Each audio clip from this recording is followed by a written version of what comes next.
ప్రభువైన యేసుక్రీస్తు నామములో మీ అందరికీ శుభములు తెలియజేస్తూ ఈరోజు దేవుడు ఆయన వాక్యం ద్వారా మనతో మాట్లాడుచున్న మాటలను శ్రద్ధగా ధ్యానించుకుందాం. ప్రతి ఆదివారం దేవుని ఆలయాలకు వెళ్తూ ఉంటాం, ఆరాధనకి అటెండ్ అవుతూ ఉంటాం.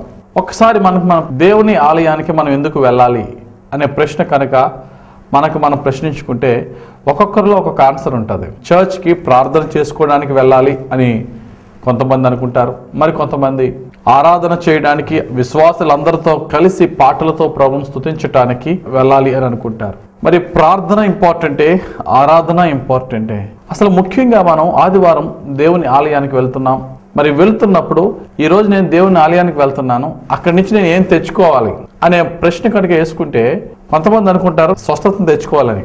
మరి కొంతమంది పాస్టర్ గారికి ప్రవచన వరం ఉంది, ఆ ప్రవచన వరం ద్వారా జరగబోయి తెలిసేసుకోవాలి, లేక ఇంకా నా ఆర్థిక ఇబ్బందుల నుంచి విడుదల పొందే దీవెన అక్కడి నుంచి నేను తెచ్చుకోవాలి అని ఒక్కొక్కరు ఒక్కొక్క ఉద్దేశంతో దేవుని ఆలయానికి వెళ్తూ ఉంటారు. ప్రతి వారం మనం వెళ్తున్న దేవుని ఆలయం దేని కొరకు వెళ్ళాలి అనేది ఒక్కసారి మనం ఆలోచన చేసుకుందాం. ఈ రోజు మనం పిలుచుకుంటున్న ఈ చర్చ్ అనేది చూస్తే యేసు ప్రభు వారు పుట్టక ముందు 2000 సంవత్సరాల క్రితం వెళ్తే చర్చ్ ముందు స్టేజ్ ఏంటంటే సినగోగ్ అన్నారు. యూదులందరూ కూడా ఆరాధించే సమాజ మందిరం. సినగోగ్ కన్నా కొంచెం వెనక్కి వెళ్తే దేవాలయము అన్నారు. ఆ యొక్క దేవాలయం కన్నా ఇంకా కొంచెం వెనక్కి వెళ్తే ప్రత్యక్ష గుడారము అన్నారు. చూడండి, ప్రత్యక్ష గుడారం ప్రారంభం, తర్వాత దేవాలయం అయింది, తర్వాత దేవాలయం కూల్చేసిన తర్వాత సినగోగ్ అయింది. యేసు ప్రభు పుట్టిన తర్వాత ఆయన పరిచర్య ద్వారా చర్చ్గా ఇప్పుడు మనం అందరం చర్చ్ అటెండ్ అవుతున్నాం. గమనించండి, చర్చ్ యొక్క ప్రారంభము ప్రత్యక్ష గుడారముతో ప్రారంభమైంది. దేవుడు ప్రత్యక్ష గుడారాన్ని ఎప్పుడు ఏర్పరచుకున్నాడంటే ఐగుప్తు దేశంలో నుండి ఇశ్రాయేలు దేశంలోనికి ఇశ్రాయేలు నడిపించున్నప్పుడు దేవుడు మోషేతో మాట్లాడుతూ ఉండేవాడు. ఎప్పుడైనా సరే దేవుడు ఆయన సేవకుడైన మోషేతో మాట్లాడుతూ ఉన్నప్పుడు దేవుడు ఒక ఎక్స్క్లూజివ్ ప్లేసెస్ని దేవుడు ఏర్పరచుకునేవాడు. ఉదాహరణకి మోషేతో దేవుడు మాట్లాడినప్పుడు మోషే తన భార్య సిప్పోరాతో పాటు ఉన్నప్పుడు దేవుడు మాట్లాడలేదు. గొర్రెలు కాసుకుంటున్నప్పుడు దేవుడు మాట్లాడలేదు. ఫరో ఇంట్లో ఉన్నప్పుడు దేవుడు మాట్లాడలేదు.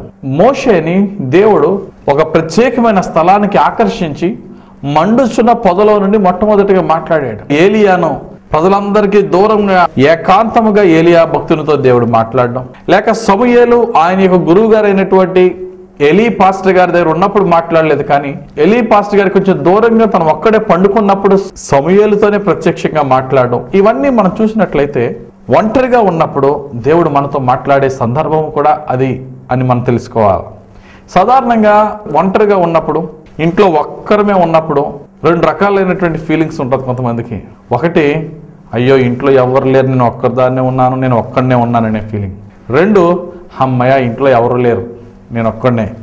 అంటే ఏంటి, ఇంట్లో ఎవరు లేరు నేను ఒక్కడనే ఉన్నానని వేదనతో ఉండేవారు కొంతమంది ఉంటే, అమ్మయ్య ఇంట్లో ఎవ్వరు లేరు నేనేమన్నా చేయొచ్చు అని చెప్పేసి ఆ ఆపర్చునిటీ కొరకు ఎదురు చూసేవారు మరి కొంతమంది ఉంటారు. ప్రియులరా, మనము ఆ యొక్క ఒంటరితనాన్ని మనం ఎలా యూజ్ చేసుకోవాలి అంటే బైబిల్లో అనేక మంది దైవ సేవకులతో వారు ఒంటరిగా ఉన్నప్పుడు, యాకోబుతో దేవుడు ఒంటరిగా ఉన్నప్పుడు తన యొక్క కుటుంబం అందరూ ముందు వెళ్ళిపోతుంటే అతడు ఒక్కడే వెనకాతలు ఉన్నప్పుడు దేవునితో యాకోబు పెనుగులాడినట్టుగా మనం చూస్తున్నాం. మన ఒంటరితనాన్ని గాడ్ టు ఎన్కౌంటర్, దేవునితో కలిసి సంభాషించటానికి, దేవుని యొక్క దర్శనం పొందడానికి, లేక దేవునితో చక్కటి ప్రార్థనా సమయం గడపడానికి మనం ఉపయోగించుకోవాలి. మోషేను దేవుడు ఒంటరితనానికి తీసుకువెళ్ళి ఏకాంతమైన ప్లేస్లోని దేవుడు మాట్లాడుతుండేవాడు. మోషేని దేవుడు ఎలా ఉపయోగించుకున్నాడంటే ఇశ్రాయేలుకి దేవునికి మధ్య ఒక మీడియేటర్గా, ఒక మెసెంజర్గా, ఒక పోస్ట్ మ్యాన్ కింద దేవుడు వాడుకుంటూ ఉండేవాడు. అలా మోషే దేవుని యొక్క స్వరాన్ని వినడం, కొండ దిగి మరలా ఇశ్రాయేలీలతో ఈ అరణ్యంలో దేవుడు మీకు మన్నాను కురిపించబోతున్నాడు, ఈ అరణ్యంలో దేవుడు మీకు మాంసం కొరకు మరి పూరేళ్లను కురిపించబోతున్నాడు, ఇవన్నీ చెప్పినప్పుడు ఇశ్రాయేలు చాలా సంతోషంగా రిసీవ్ చేసుకునేవారు. అలా కాకుండా దేవుని శాపం మీ మీదకి వస్తుంది, మీరు చేస్తున్న పాపాలు దేవుడు చూస్తున్నాడు, దేవుని ఉగ్రత మీ మీదకి వస్తుందని గద్దింపు మాట చెప్పేటప్పుడు ఈ ఇశ్రాయేలీలు సరిగ్గా రిసీవ్ చేసుకునేవారు కాదు. వాడు మోషే దేవుని దగ్గరికి వెళ్ళి కన్నీటితో వేదనతో ప్రార్థన చేసుకున్నాడు. ప్రభువా ఏంటి ప్రభు ఇదంటే, మోషేతో అంటున్నాడు దేవుడు, వారు నా స్వరాన్ని వింటారా? సరే విన్నువి, రేపు మరలా నేను నీతో మాట్లాడబోతున్నాను. అప్పుడు ఇశ్రాయేలీలందరినీ కూడా ఈ కొండ ఎక్కనవద్దు, దూరంగా ఉండమని చెప్పు, నా స్వరాన్ని వినిపిస్తానంటాడు. దేవుని వాక్యం చెప్తుంది దేవుని స్వరము అగ్ని జ్వాలలతో ఉంటుందట. దేవుని స్వరము అరణ్యమును కదిలించునట.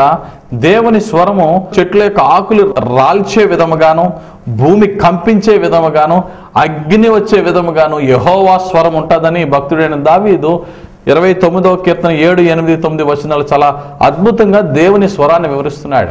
అటువంటి దేవుని స్వరము గురించి ఇశ్రాయేలీయులకు తెలియక మేము వింటాము, నీకేనా దేవుడు చెప్పడం, మాకు కూడా చెప్తాడని చెప్పినప్పుడు దేవుని స్వరము విన్నప్పుడట ఇశ్రాయేలీయులందరూ కూడా ఆ భయంకరమైన ఉరుముల మెరుపులలో నుండి, భయంకరమైనటువంటి ఆ భూకంపము కలిగే అంత భయంకరమైన శబ్దంలో నుండి దేవుడు మాట్లాడుతున్నప్పుడు ఇశ్రాయేలీయులందరూ కూడా చచ్చిన వారి వలె నేలపడి మోషే దగ్గరికి వచ్చిన తర్వాత అంటారు, అయ్యా this is the first and last, ఇంకా మరలా ఇంకొకసారి దేవుని స్వరాన్ని మేము విని తెగించలేము, ఇంకెప్పుడన్నా దేవుడు మాట్లాడితే నువ్వు నీతో మాట్లాడమని చెప్పు, మేము ఆయన స్వరాన్ని వినము, వినలేము.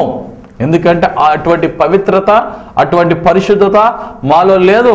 నీవు మధ్యవర్తిగా ఉండు, నా దేవుని దగ్గర నుంచి స్వరాన్ని నువ్వు విను, అది మాకు చెప్పు. You be as our messenger, మాకు వార్తలు ఇచ్చేవాడుగా నువ్వు ఉండు, కానీ మేము మాత్రము దేవుని స్వరం వినలేమని ఇశ్రాయేలు దేవుని మొరపెట్టుకున్నారు. ప్రియులారా, అప్పటి నుండి కూడా దేవునితో మోషే మాట్లాడుతున్నాడు. అప్పుడు దేవుడు అంటున్నాడు మోషేతో, అస్తమాలు ఈ కొండెక్కి నేను నీతో మాట్లాడడం కాదు, మీరు ఎక్కడికి వెళ్తున్నప్పటికీ మీ మధ్యన ఒక ప్రత్యక్ష గుడారాన్ని మీ మధ్యన నిర్మించుకొని చెప్పి దేవుడు మోషేకి చెప్తాడు. అప్పుడు మోషే చక్కటి ప్రత్యక్ష గుడారాన్ని నిర్మించాడు. ఆ లోపలికి వెళ్ళి దేవునికి ప్రార్థన చేసినప్పుడు ఇశ్రాయేలీయుల యొక్క ప్రయాణం, ఇశ్రాయేలీయుల యొక్క నడవడిక ఏ విధంగా ఉండాలో దేవుడు మోషేకి చెప్పేవాడు, మోషే ఇశ్రాయేలీయులకు చెప్పేవాడు. అక్కడ నుండి ప్రారంభమైంది ఈ చర్చ్. అక్కడ దేవుని వాక్కును పొందుకుని మోషే సంఘానికి చెప్పేవాడు.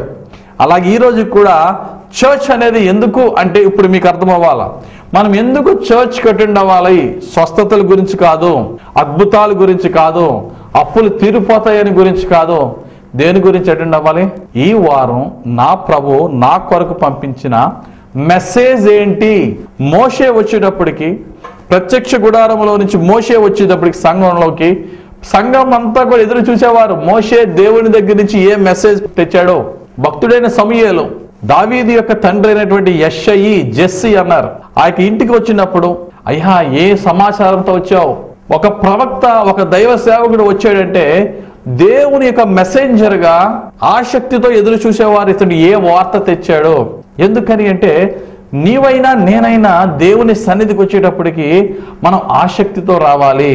ఈ రోజు నా కొరకే దేవుడు ఏదో ఒక వర్డ్ మా యొక్క పాస్టర్ గారి ద్వారా లేక టీవీ ప్రోగ్రామ్ ద్వారా నా పర్సనల్ లైఫ్ తో దేవుడు ఏం మాట్లాడుతున్నాడు, అంతేకాని ఏ మేలు జరిగిపోద్ది, నా అప్పులు ఎప్పుడు తీరిపోతాయి, పాస్టర్ గారు ప్రార్థన చేస్తే ఎక్కడ అనారోగ్యం ఉంటే అక్కడ చేయి పెట్టుకుంటే స్వస్థతలు వస్తాయట.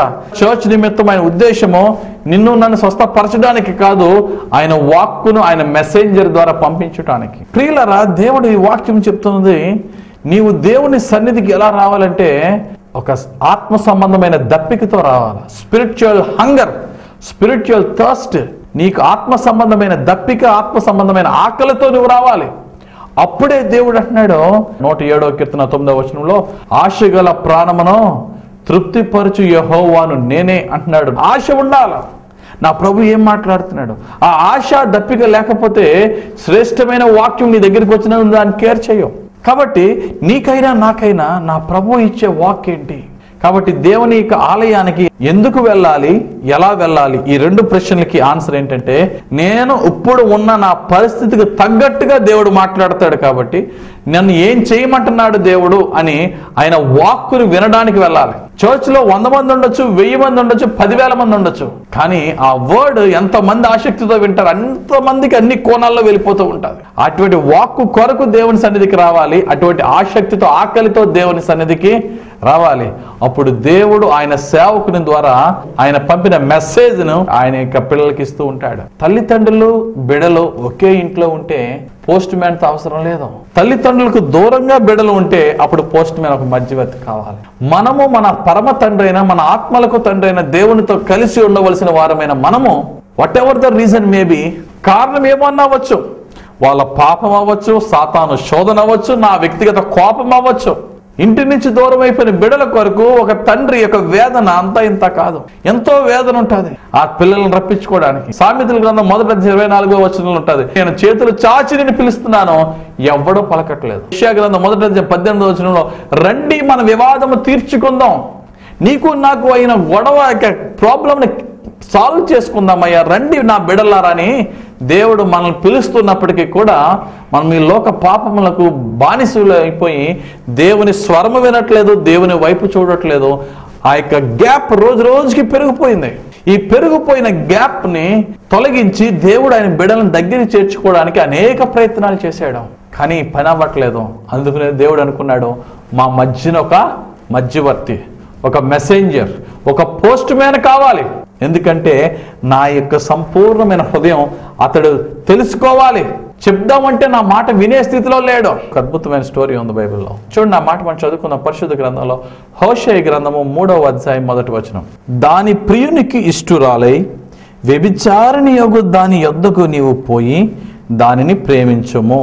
అంటే అర్థం ఏంటట, ఈ ప్రియుడు ఉన్నాడు, ప్రేయస్ ఉన్నది, ఈ ప్రియుడు ఆ ప్రేయస్ని ప్రేమిస్తున్నాడు, ఆ ప్రేయసి ఈ ప్రియుడిని ప్రేమించట్లేదు సరికదా, ఇంకా మరికొంతమందిని ప్రేమించి వారితో వ్యభిచరిస్తున్నది.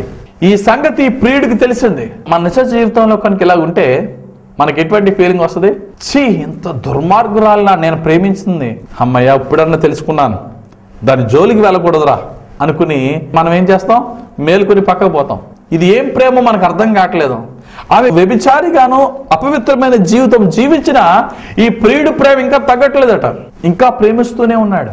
అయినా ఈ ప్రియుడిని మాత్రం ఈ ప్రేయసి లెక్క చేయట్లేదు. అప్పుడు ఈ ప్రియుడు అంటున్నాడు మరొక వ్యక్తిని పిలిచి, ఏమి నేను ప్రేమిస్తున్నాను కానీ ఈ వ్యక్తి నన్ను ప్రేమించట్లేదు, సరికదా ఈవిడెళ్ళి ఇంకా మరికొంతమందితో వ్యభిచరిస్తుంది, కనుక నీవు వెళ్ళి ఆమెను ప్రేమించి ఆమెను నీ వైపు తెచ్చుకొని నీవు పెళ్లి చేసుకో. ఈ స్టోరీ విన్నప్పుడు ఆ మధ్య వ్యక్తి నువ్వు నేను అనుకో, ఎవరన్నా ఈ మాటనే కనుక మనలంటే, ఏంటి నువ్వు ఆమెను ప్రేమిస్తున్నావా, ఆమె వెళ్ళి ఎవరితో వ్యభిచారం చేస్తుందా, నేను వచ్చి ఇప్పుడు ఆమెను ప్రేమించి నేను వాళ్ళ వ్యభిచారం నుంచి తప్పించేసి నేను పెళ్లి చేసేసుకోవాలి, నేను ఈ కంటికి ఎలా కనబడుతున్నాను అని అంటావా? దేవుడు చాలా స్పష్టంగా ఈ స్టోరీ ఎందుకు చెప్తున్నాడంటే, ఈ ప్రియుడు ఎవరంటే స్వయంగా దేవుడైన యెహోవా, ఈ ప్రేయసి ఎవరంటే ఇశ్రాయేలు లేక మనము. ఒక వ్యభిచారితో ఎందుకు పోల్చాడు అనేది మనం చూసినట్లయితే దేవుని వాక్యం చాలా స్పష్టంగా చెప్తుంది. యెషయా గ్రంథం 54:5 నిన్ను సృష్టించిన వాడు నీకు భర్త అయి ఉన్నాడు. దేవుడు అంటున్నాడు, నన్ను విడిచి మీ ఇష్టానుసారంగా సృష్టికర్తను విడిచి సృష్టిని పూజిస్తూ ఆరాధిస్తున్న నిన్ను మరలా నా ప్రేమలోనికి తెచ్చుకోవడానికి నా ప్రవక్తల్ని ఎద్దకు పంపుతూనే ఉన్నాను. దేవుడైన యెహోవా తన సేవకుడైనటువంటి హోషేయని పిలిచి, గోమెరు అనే ఒక వ్యభిచారి ఉంది, ఆమెను చూపించి నీవు వెళ్ళి ఆమెను పెళ్లి చేసుకో అన్నాడు. దేవుని ప్రవక్తల యొక్క గొప్పతనం ఏంటంటే దేవుని యొక్క వాక్కును తూచా తప్పకుండా పాటించడమే కాకుండా దేవుని తిరిగి ఒక ప్రశ్న కూడా అడగరు వాళ్ళు. ఉదాహరణకి అబ్రాహాముతో అంటున్నాడు దేవుడు, నీ కుమారుడు నాకు బలిగా అర్పించన్నప్పుడు అబ్రాహాం ఒక్క ప్రశ్న అడగలేదు, అలాగే ప్రభు అని చెప్పి బలిగా అర్పిస్తున్నప్పుడు దేవుడే ఆపాడు. అలాగే ఇక్కడ భక్తుడైనటువంటి హోషేయను నువ్వు వెళ్ళి వ్యభిచారిని పెళ్లి చేసుకున్నప్పుడు హోషేయ, నేనా ప్రభువా ఎంత పవిత్రుణ్ణి, ఎన్నడూ ఏ స్త్రీ జోలికి కూడా వెళ్ళని వాడిని, నన్ను వెళ్ళి ఒక వ్యభిచారిని పెళ్లి చేసుకోమంటావేంటి ప్రభు అని అడగలేదు. వెళ్ళి వ్యభిచారులో ఉన్న ఒక స్త్రీని కొనుక్కుని ఆమెను పెళ్లి చేసుకుని ఆమెతో పవిత్రంగా ఇతడు సంసారాన్ని కొనసాగించి బిడ్డలను కూడా కన్నాడు. ప్రియులారా, ఆ యొక్క స్టోరీలో మనం చూసినట్లయితే దేవుడు ఎందుకని హోషేయను గోమెరుని పెళ్లి చేసుకోమన్నాడు. ఆ యొక్క చాప్టర్ అంతా కూడా చూస్తే మరి ముఖ్యంగా 3వ అధ్యాయంలో హోషేయతో అంటున్నాడు, నీవు వెళ్ళి గోమెరును కొనుక్కునిరా, ఆమెకు వేలం పాడుతున్నారు, ఆమె ఖరీదు ఎంతట? హోషేయ గ్రంథం 3వ అధ్యాయం 2వ వచనం, కాగా నేను 15 తులముల వెండియు. ఇక్కడ చాలా స్పష్టంగా కాస్ట్ చెప్తున్నాడు. 15 తులముల వెండి అంటే 15 సిల్వర్ కాయిన్స్. పాత నిబంధన గ్రంథం ప్రకారంగా బానిస యొక్క ఖరీదు ఎంతటండి? 30 వెండి నాణేలు. 30 వెండి నాణేలు అంటే మరొక స్టోరీ గుర్తుకొస్తుంది. యేసు ప్రభుని ఇస్కరియోతు యోధ అమ్మిన వెల. యేసు ప్రభు లాంటి ఒక గొప్ప సెలబ్రిటీని నేను నీకు అందిస్తానంటే 30 వెండి నాణేలేనా అంటాడు. ఈ ఇస్కరియోతు యోధ అంటే ప్రధాన యాజకులు అంటారు, అతనికి నేను 30 వెండి నాణేలతో అతన్ని కొనాలి. ఎందుకంటే వాళ్ళ ఉద్దేశం ఏంటంటే 30 వెండి నాణేల కన్నా ఇంకా ఖరీదు పెడితే ఇతడు బానిస కన్నా గొప్పవాడైపోతాడు. బానిసను ఏ రేటుకి కొంటామో ఆ రేటుకి కొంటేనే ఇతని యొక్క జీవితము భయంకరమైనటువంటి దీన స్థితిగా, బానిసతో సమానమైన వానిగా ఇతన్ని ఎంచొచ్చు అని చెప్పి 30 వెండి నాణేలకి యేసు ప్రభుని కొన్నారు. కాబట్టి ప్రియులరా, ఒక బానిస ఖరీదు 30 వెండి నాణేలు అంటే ఇక్కడ గోమెరు యొక్క ఖరీదు ఎంతటండి? 17 వెండి నాణేలట.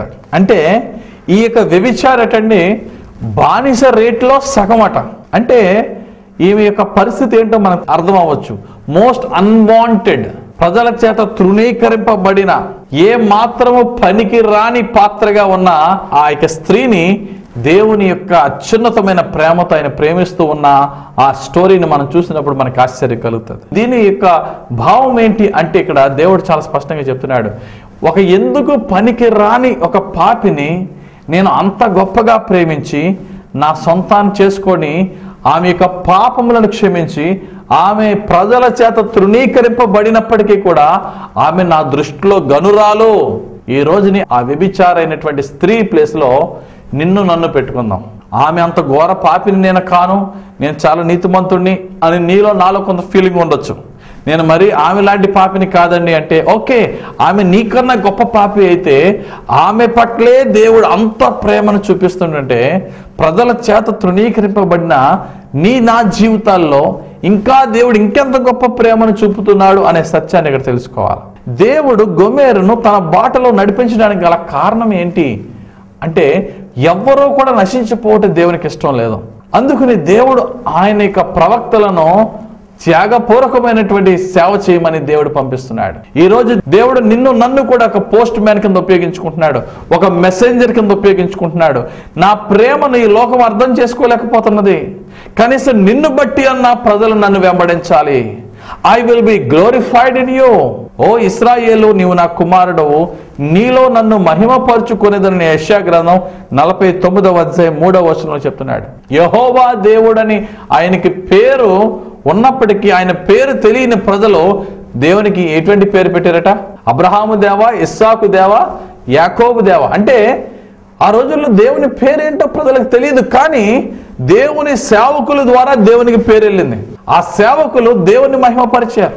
ఉదాహరణకి అబ్రహాము తన కుమారుడైనటువంటి ఇస్సాకుకి చక్కటి భార్యను నువ్వు తీసుకురావమని అబ్రహాము యొక్క పనివాడైనటువంటి ఎలియాజర్ని పంపిస్తున్నాడు. తన యజమానుడు అప్పగించిన పనిని హృదయపూర్వకంగా చిత్తశుద్ధితో అతను పని చేస్తున్నాడు. తన లైఫ్ ఎక్స్పీరియన్స్ ద్వారా తను తెలుసుకున్న సత్యం ఏంటంటే నా యజమానుని దేవుడు చాలా పవర్ఫుల్ దేవుడు, అందుకనే నా యజమానుడు చేసే ప్రతి పనిలో అతడు ఆశీర్వదింపబడుతున్నాడు.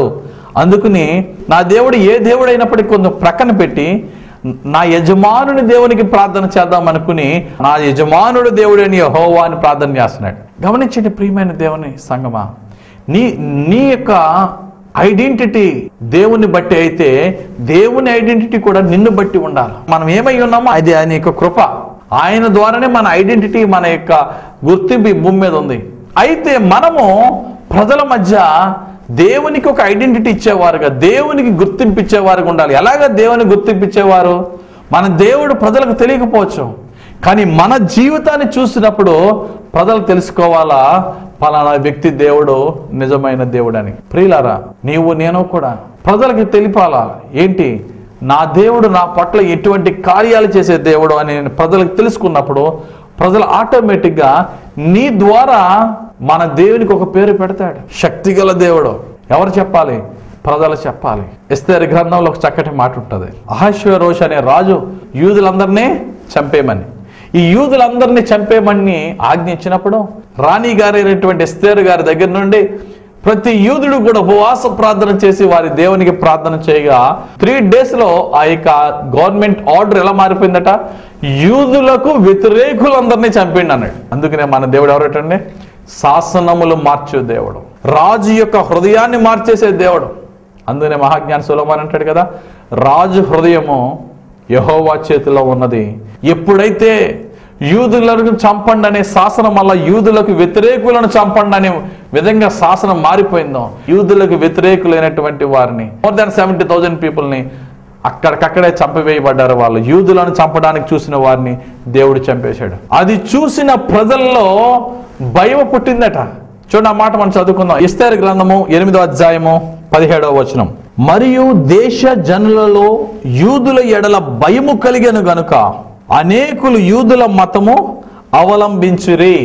అనేకులలో భయము కలిగింది. ఏంటి భయమట? యూదులను చంపేయండి అనే స్థితి నుంచి యూదులకు వ్యతిరేకులను చంపేయండి అనే స్థితిలో ఉపవాస ప్రార్థన చేస్తే ఎంత అద్భుతమైన మిరాకిల్ జరుగుతుందని చెప్పి ప్రజలలో భయము పుట్టి వాళ్ళ దేవుడు సజీవుడు, నిజమైన దేవుడు, శక్తిగల కార్యాలు చేసే దేవుడని అనేకులు యూదుల దేవుడిని యెహోవా యందు విశ్వాసం ఉంచినట్టుగా బైబిల్లో చాలా స్పష్టంగా మనం చూస్తాం. ప్రియులారా, ఈరోజు దేవుడు నీతో నాతో మాట్లాడుతున్నాడు. నేను నిన్ను ఒక పోస్ట్ మ్యాన్గా నేను ఏర్పరచుకున్నాను, నా మెసెంజర్గా నేను ఏర్పరచుకున్నాను. నీవే నా ప్రజలను నా వైపు తీసుకుని వచ్చే నా సేవకునిగా నువ్వు మారాలి. క్రైస్తవులు మాత్రమే దేవుని బిడ్డలు కాదు, ప్రజలందరూ దేవుని బిడ్డలే.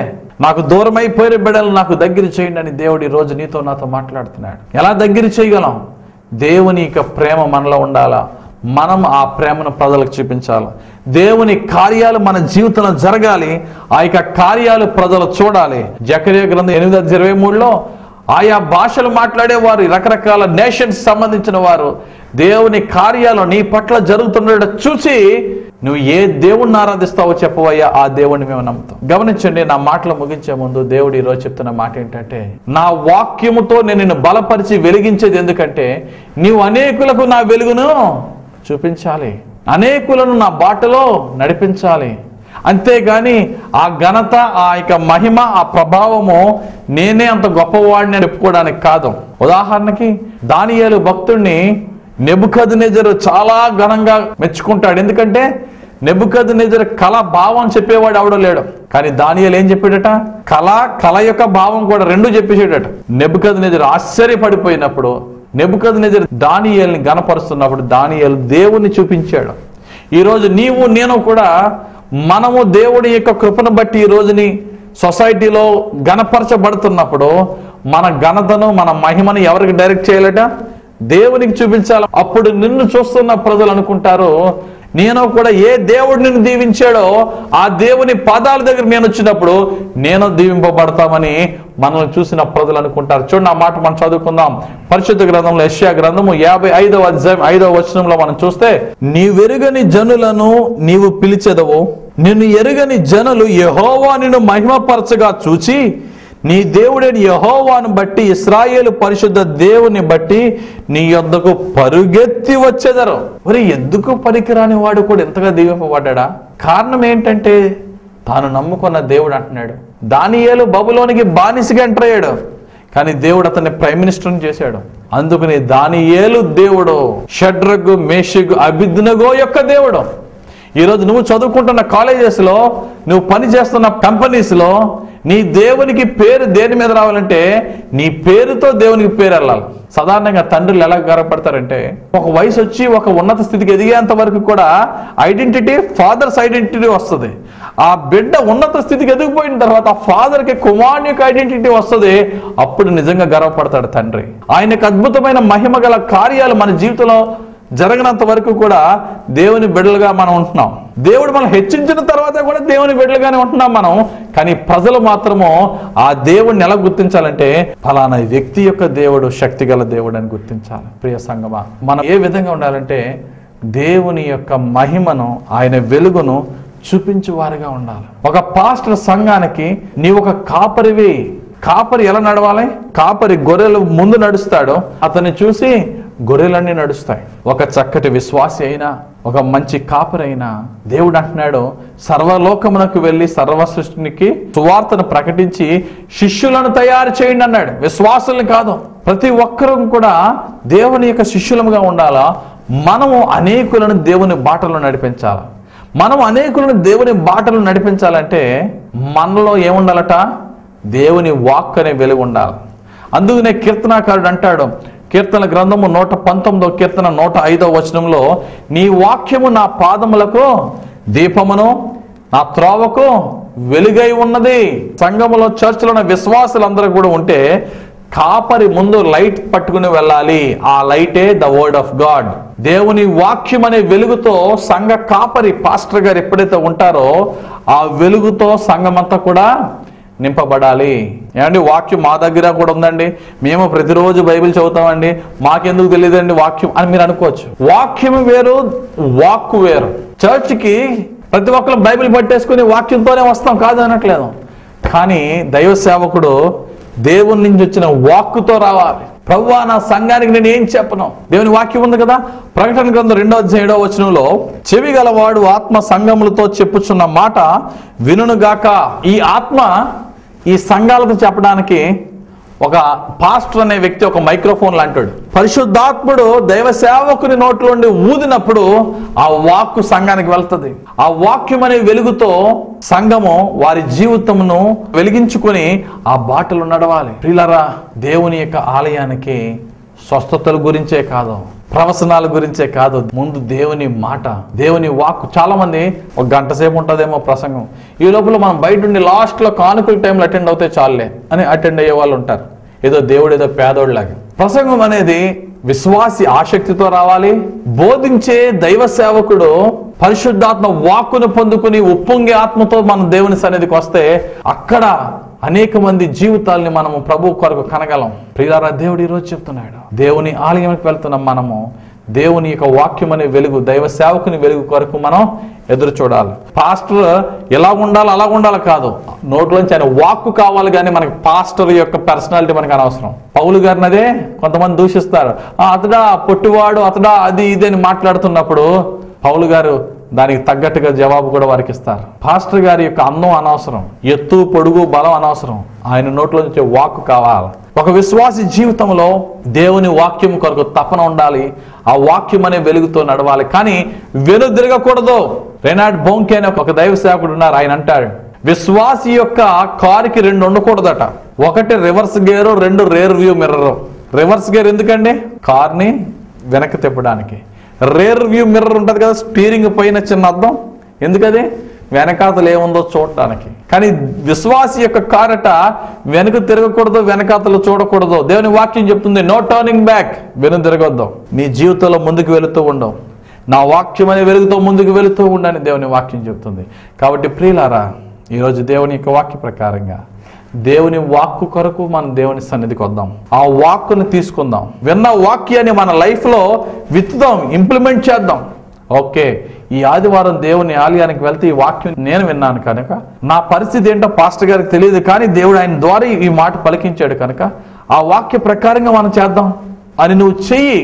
ఆ వాక్యము నీ జీవితంలో మేనిఫెస్టేషన్ అవుతుంది, ఫలిస్తుంది.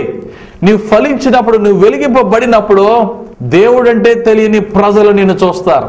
ఎలాగితడు దీవింపబడ్డాడు, ప్రభువును మహిమపరచు.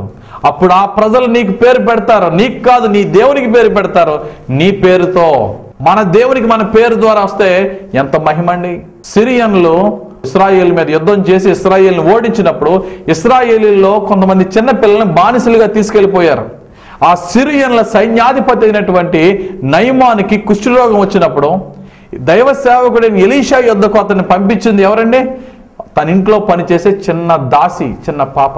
సిరియన్ల సైన్యాధిపతి అయినటువంటి నయమాను దేవునికి పెట్టిన పేరు మా బానిసల యొక్క దేవుడు. ఒక బానిస నిజమైన దేవుడిని సిరియన్ల యొక్క సైన్యాధిపతికి పరిచయం చేసింది ఒక బానిస అయినటువంటి చిన్న బిడ్డ. చివరికి ఆ దేవుడే ఈ యొక్క సైన్యాధిపతికి దేవుడయ్యాడు. ప్రియులారా, ఈ రోజు దేవుడు చెప్తున్నాడు, నీ జీవితాన్ని నేను వెలిగిస్తాను, నీ యొక్క వ్యాధులను నేను బాగు చేస్తా. నిజ దేవుడిని నువ్వు తెలుసుకున్నప్పుడు ప్రపంచానికి ఆ దేవుడిని నీ ద్వారా గుర్తింపు ఆ దేవునికి కలుగులాగున నీవు నేను జీవించాలి. కాబట్టి మనం దేవుని ఆలయానికి, దేవుని వాక్కు కొరకు వెళదాం, వాక్కును తీసుకుందాం, మనం వెలిగింపబడదాం. ఈ వెలుగుకు కారణమైనటువంటి దేవుణ్ణి ప్రపంచానికి ప్రకటిద్దాం. మన ద్వారా దేవునికి ఒక పేరు, నీ పేరుతో దేవునికి ఒక పేరు వెళ్ళాలి. ఏ విధంగా అబ్రహాము దేవుడు అన్నారో ఈ రోజుని నీ పేరుతో నీ దేవుడని నిన్ను చూస్తున్న ప్రజలు దేవుని మహిమపరచాలి. ఆయన పాదాల యొద్దకు వచ్చి వారు రక్షింపబడి, వారు వెలిగింపబడి క్రీస్తు యొక్క రాజ్యాన్ని విస్తరింప చేయాలి. దేవుడి వాక్యం దీవించి మనందరి జీవితంలో వాక్యాన్ని నెరవేర్చి మన పేరుతో దేవునికి ఒక పేరు కలుగులాగున మనం జీవిద్దాం. దేవుడి తన పరిశుద్ధ వాక్యం మనందరి జీవితంలో ఫలింప చేయునుగాక.